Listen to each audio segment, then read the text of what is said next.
편안한 채널에 오신 여러분 안녕하세요. 조민진입니다. 이번 영상의 주제는 바로 갓생 사는 법입니다. 최근 몇 년 사이 코로나 시국 이후에 MZ세대 중심으로 새롭게 등장한 용어 중에 하나가 바로 갓생이죠. 영어로 신을 뜻하는 갓과 인생의 합성어로 등장한 말이고요. 간단히 말해서 하루하루 계획적으로 열심히 성취감 있게 모범적으로 사는 삶을 뜻합니다. 코로나 시대에 자의반 타의반으로 자기 자신에게 집중하는 삶이 어느 정도 불가피해지면서 이 갓생살이가 트렌드가 됐습니다. 그쵸? 그리고 2023년도 내년에도 계속해서 주요 트렌드의 키워드로 꼽히더라고요. 사실 저는 굳이 따지자면 그 MZ세대로 나뉘는 시작점에 있거든요. 근데 스스로를 디지털보다는 아날로그형이고 트렌드에는 덜 민감한 사람으로 여기고 있어서 그런지 MZ세대 트렌드에 그리 밝은 편은 아닌데 이 갓생 트렌드만큼은 트렌드이기 이전에 그냥 제 정체성에 가깝더라고요. 스스로 느끼는 성취감, 어제보다 더 나은 오늘, 이런 게 요즘에 얘기되는 그 갓생살이의 핵심이거든요. 그렇다면 누가 뭐라든 적어도 제 스스로는 원조 갓생러를 자처해 보면서 이번 영상에서는 갓생 사는 구체적 방법 여러분들과 나눠보겠습니다. 자, 갓생 사는 법, 제 경우에 밀어서 4가지 정도 꼽아보겠습니다. 첫 번째, 아침 루틴을 만드는 겁니다. 아침에 일찍 일어나서 바로 하는 자기만의 생산적인 루틴, 그러니까 습관이 있으면 그 실천에서 오는 성취감이 하루를 되게 기분 좋게 시작하게 해줍니다. 각자 자기 기상 패턴은 다 다르니까 몇 시에 일어나라 이런 걸 강조하기보다는 하루의 시작을 가장 산뜻하게 할 수 있는 자신만의 루틴과 실천이 필요하다 하는 얘기를 드리고 싶어요. 저 같은 경우는 아침에 일단 정신이 들면 마음속으로 하나 둘 셋 하고 바로 일어납니다. 여러분, 속으로 하나 둘 셋 하고 바로 일어나는 습관을 들이는 게 되게 마법 같은 효과가 있습니다. 한번 해보세요. 아무리 아침형이라도 처음에 눈 뜰 때는 더 자고 싶은 마음이 들잖아요. 그래서 저는 아침에 보통 새벽 5시 안팎으로 일어나는데 의식이 들면 하나 둘 셋 하고 웬만하면 바로 일어납니다. 그리고 매일 반복하는 루틴이라면 화장실로 가서 그 음악이나 라디오, 오디오북을 들으면서 양치하고 클렌징 패드나 토너로 얼굴도 한번 닦아내고 나와서 바로 체중을 잽니다. 사실 전날 많이 먹거나 그러면 다음날 되게 재기 싫거든요. 근데 그래도 무조건 기상 후에 하루 한 번은 꼭 체중계에 올라가서 그 눈으로 숫자를 확인합니다. 그 숫자에 따라서 그날 운동량이라든지 아니면 최소한 먹는 것들을 좀 조정하면 비교적 일관되게 체중을 유지하거나 다이어트를 하는데 도움이 되거든요. 포인트는 항상 그 눈바디로든 숫자로든 현실을 직시해야 한다는 거예요. 그래서 아침에 딱 한 번 체중 재는 건 정말 대학 이후로는 거의 매일 빠지지 않고 지키고 있는 루틴 중에 하나입니다. 그리고 그 유산균하고요, 눈 건강에 좋은 루테인 영양제를 물 한 잔과 함께 먹고 하루에 첫 커피를 마시면서 보통 그날 제가 해야 될 일 중에서 가장 중요한 일 혹은 집중도가 필요한 일을 바로 합니다. 요즘 같은 경우는 유튜브 영상 아이템 구상이라든지 원고 작업을 하죠. 책 쓸 때는 역시 책집필 작업을 새벽에 하고요. 그렇지 않으면 신문이나 책을 봅니다. 이건 회사 다닐 때도 마찬가지였어요. 6시 정도부터 그 출근 준비를 해야 했으니까 최소 1시간 반에서 2시간 정도를 아침에 확보하기 위해서 새벽 4시 정도 저는 일어나서 아침 루틴을 시작했고 그 직장 다닐 때의 습관이 지금도 여전히 이어지고 있는 것 같습니다. 갓생살이 두 번째 키워드, 바로 운동입니다. 제가 지난 영상에서 니체의 차라투스트라는 이렇게 말했다 얘기했었죠. 거기서 니체는 몸은 하나의 거대한 이성이라는 말도 했습니다. 우리가 정신이라고 부르는 이성도 몸의 도구일 뿐이라는 거죠. 그래서 몸을 건강하게 관리하는 게 정신 건강을 지키는 길이기도 하니까 우리 몸을 건강하게 만드는 운동 우리가 포기하면 안 되는 것 같습니다. 사실 운동이야말로 일상적으로 꾸준하게 해야 되는 건데 그렇게 꾸준하게 한다는 게 참 쉽지 않아서 그냥 포기해버리는 경우가 많죠.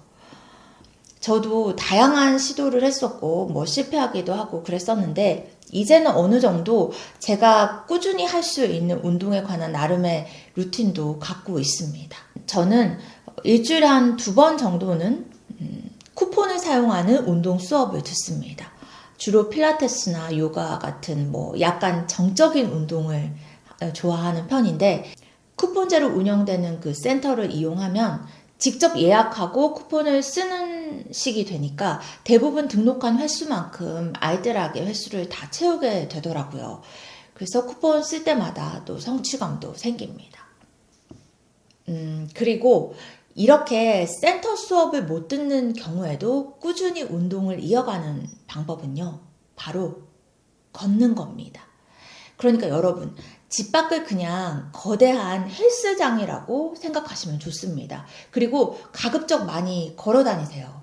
걷기만큼 지속적으로 꾸준히 효율적으로 할 수 있는 운동도 드문 것 같습니다. 항상 포인트는 걸으면서 내가 지금 운동을 하고 있다고 생각하는 겁니다. 굳이 따로 시간을 내서 걷지 않아도 출퇴근길이나 일상생활에서 활동하는 움직임을 다 운동이라고 생각하는 게 중요하다는 거죠. 제가 이전 영상에서 되게 자주 언급했었잖아요. 청소도 운동이라고 생각하고 했더니 정말 살이 빠졌다는 조사 결과. 생각하면서 의식적으로 움직이면 정말 운동 효과가 있습니다. 저는 그래서 항상 되게 빠르게 걸어 다닙니다. 걷는 속도가 빠른 편이죠. 밖에 나가면 막 러닝머신 위를 걷는다고 생각하고 빠르게 걸어 다니는 게 습관이 됐고요. 저는 운전이 좀 겁나고 또 잘 못하기도 해서 지하철을 이용하는데 자리가 있어도 안 앉습니다. 지금도 그렇고 회사 다닐 때도 뭐 앉아서 일하는 경우가 많으니까 서 있을 수 있는 기회는 그대로 이용을 하는 거죠. 그리고 마트에서 장을 보면 꽤 무거워도 집까지 되게 잘 들고 걸어서 옵니다. 일부러 왜 우리가 헬스장에서 바벨 들고 운동도 하잖아요. 무거운 거 들고 걸어야 될 때는 바벨 들고 운동하는 거다 생각하죠. 이렇게 막 역동적으로 걷고 뭐 다닌 날은 그냥 운동한 걸로 치면 웬만하면 매일 운동한 셈이 되는 겁니다. 꾸준한 운동을 위해서 중요한 거는 언제나 의식적으로 매사 운동하고 있다고 생각하고 기회가 날 때마다 적극적으로 활용하는 자세입니다. 자, 그럼 3번째 갓생 비법.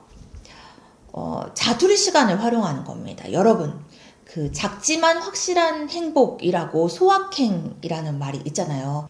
그것처럼 자투리 시간을 활용해서 뭔가를 하면 작지만 확실한 성취감을 느낄 수 있습니다.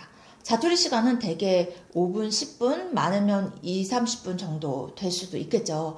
그야말로 짧은 시간이잖아요. 그래서 그 짧은 시간을 알뜰하게 자신을 위해서 잘 쓰는 습관을 들이면 되게 쉽게 성취감이나 자존감을 높일 수 있습니다. 예를 들어서 저는 회사 다닐 때 여건이 되는 날에는 점심시간 이용해서 취미로 프랑스어 공부도 했었거든요. 그냥 의미 없이 소비해버릴 수도 있는 그런 막간을 이용해서 뭔가 공부를 하면 뿌듯할 뿐만 아니라 성취감 때문인지 오히려 더 잘 기억되고 또 효율이 높아지는 것 같습니다. 그리고 저는 되게 가볍고 얇은 책 같은 거 가방에 넣어 다니면서 지하철에서 꺼내 봅니다. 제가 지하철에선 주로 서 있는다고 했잖아요. 그렇게 서서 책을 보면은 운동도 되면서 동시에 머리도 채워지고 일석이조입니다. 청소하면서 뭐 오디오북 듣는 것도 궁극적으로는 자투리 시간 이용하는 거고요. 여러분, 이번에 그 카타르 월드컵 가나전에서도 조규성 선수가 거의 5분 사이에 2골을 넣었잖아요. 5분, 10분 자투리 시간도 굉장히 소중하고 의미 있는 시간이 될 수 있습니다. 그 느낌을 갖고 있는 게 중요한 것 같아요. 왜 학창 시절이나 또 토익 시험 한번 떠올려 보면은 몇 분이 얼마나 소중해요. 시험 볼 때. 그쵸? 저는 그래서 그냥 시간이 많고 여유로울 때도 일부러 짧은 시간 집중력을 느껴보고 싶어서 이 스톱워치도 쓰거든요.